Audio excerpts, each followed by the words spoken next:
আমাদের বড়বাবু রান্না করছে, চলছে খিচুড়ি রান্না সকাল সকাল।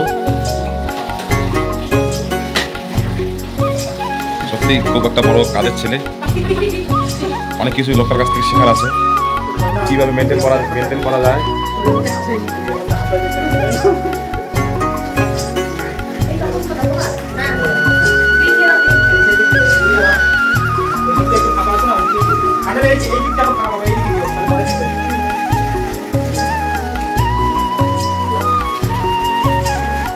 হ্যালো ফ্রেন্ড, আবার একটি নতুন ব্লগে তোমাদের সকলকে অনেক অনেক ওয়েলকাম।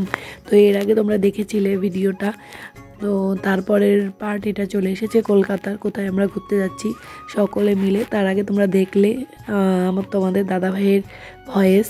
তো যাই হোক, আমরা যে ভাগ্নিটার বাড়িতে উঠেছিলাম, তার হাজব্যান্ড ওই আমাদেরকে একটু রান্না করে খাওয়ালো, কারণ কি শখেই রান্না করলো বলা যায়। মানে ওরা দুজন এখানে চাকরি করে, তো যে যেদিন পারে সে সেদিনই রান্না করে। তো যাই হোক, জব করলে ছেলে আর মেয়ে নেই, সবাইকে কাজ করতে হবে। আর বাইরে থাকলে তো অবশ্যই দুজনকে বিলে না চললে তো থাকা যাবে না।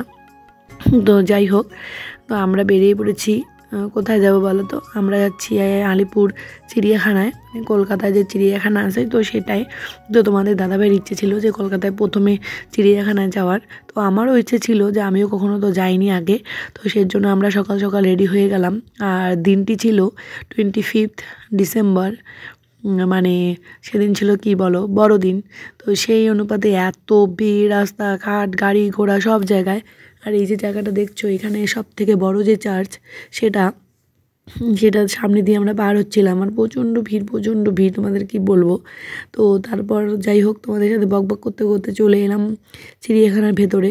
তো প্রথমে তো টিকিট কাটতেই পারছিলাম না, এত ভিড় আর এত লাইন। যেহেতু দিনটা খুব ভালো, সবাই ঘুরতে বেরিয়েছে, তো আমরা তো আর সেইভাবে প্ল্যান করিনি কিছু, কিন্তু এরকম দিন পড়ে গেছে।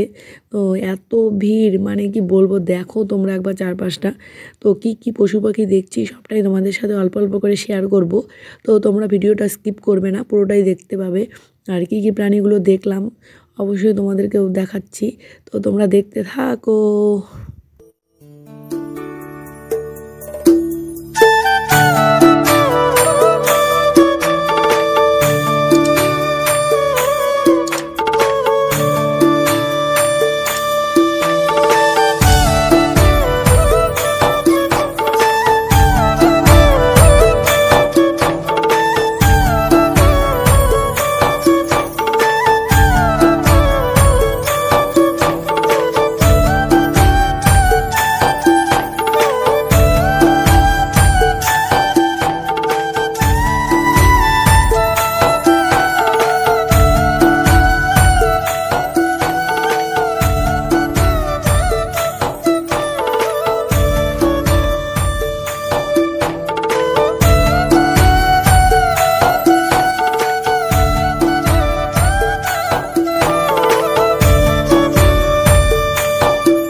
আলিপুর চিড়িয়াখানায় মানে তোমরা যদি আসো কখনো, তো এটাতে ঘোরার জন্য না একটা ম্যাপ দেওয়া আছে। তো এই ম্যাপ অনুযায়ী যদি তোমরা ঘোরো তাহলে কোনোটাই মিস হবে না। তো আমরাও সেই ম্যাপ দেখে দেখে ঘুরছিলাম, কিন্তু প্রচুর পশু পাখি, প্রচুর, কত প্রাণী দেখবো।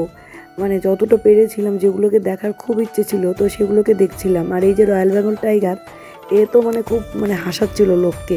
ওইটুকু জায়গার থেকেও বেরোচ্ছিলই না, বারবার এইটুকু আসে আর যায়, মানে কেউ ভালো করে দেখতে পাচ্ছিল না। আর একে মানে অনেক দূর থেকে দেখতে হচ্ছিল, মানে কিছুটা দূর, কারণ কি একটা রিক্সেরও ব্যাপার মনে হয় আমার, তার জন্য ওরকম করেছিল মনে হয়।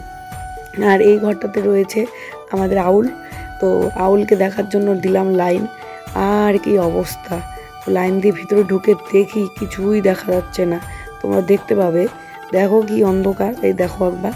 আর এই যে গ্লাসগুলো হচ্ছে ব্লু কালারের, কি যে আমি কিছু বুঝতে পারলাম না।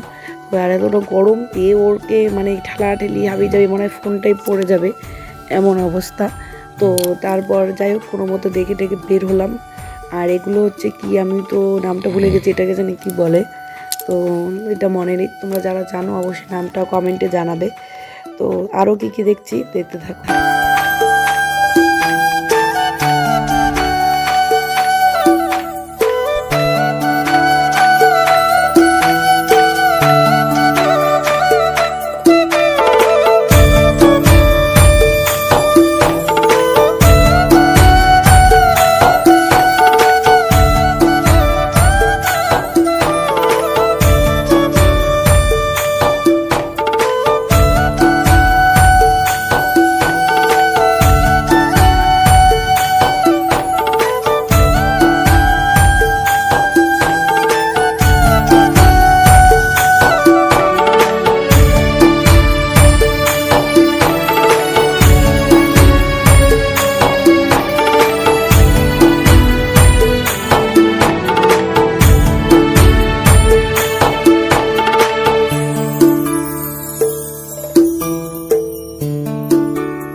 তো তোমরা দেখতে পেলে আমরা পুরো সব কিছুকে দেখে বেরিয়ে এলাম। অনেক কিছুই দেখলাম যেগুলোকে এতদিন টিভিতে ফোনে দেখেছিলাম, যে সামনাসামনি দেখে দারুণ অভিজ্ঞতা হলো। কিন্তু যদি লোক একটু কম থাকতো তাহলে আরও বেশি ভালো হতো, কারণ এত লোকের মাঝখানে বেশি একটা উপভোগ করা যায়নি। তো যাই হোক, টাইম ওভার হয়ে গেছে, তার জন্য আমাদেরকে বের করে দিল। আর দেখো আমি ভয়ে ভয়ে তাও ফোনটা দিয়ে ভিডিও করেছি, এত লোক না, মানে তাও তো মানুষের সামনে ফোনটা বের করতে ভয় লাগে, কখন কে নিয়ে নেয়, প্রচণ্ড ভয় লাগে। তো অনেক এনজয় করলাম সারাটা দিন, অনেক মানে অনেক। আর প্রচণ্ড গরম, ধুলো বালি সেই, তার জন্য একটু আইসক্রিম খেয়ে নিলাম। আর এটা ছিল টিকিট কাউন্টার, তোমাদেরকে আগে দেখাতে পারিনি, কারণ যখন ঢুকেছিলাম এত ভিড় ছিল, আমি সাহস করে ফোনটা বের করতেই পারিনি। তো এখন দেখিয়ে দিলাম আলিপুর চিড়িয়াখানা। তো যাই হোক, 25 ডিসেম্বর খুব ভালো কেটেছে। আর সেজে উঠেছে কলকাতা, খুব সুন্দর সাজে, আর সবাই এত উপভোগ করে সব কিছু ফেস্টিভ্যালগুলো। আমরা বাঙালি, আমরা সব কিছুকে খুব উপভোগ করি। তো যাই হোক, তোমাদের সাথে কথা বলতে বলতে আমরা গাড়িতে উঠেও পড়েছি, আর প্রায় পৌঁছেও যাব। আর এটা ছিল পার্ক স্ট্রিট, খুব ভালো সেজে উঠেছে, পুরো কলকাতায় খুব সেজে উঠেছে। তো এই ব্লগ কেমন লাগলো অবশ্যই জানাবে, লাইক করবে, কমেন্ট করে শেয়ার করবে। টাটা।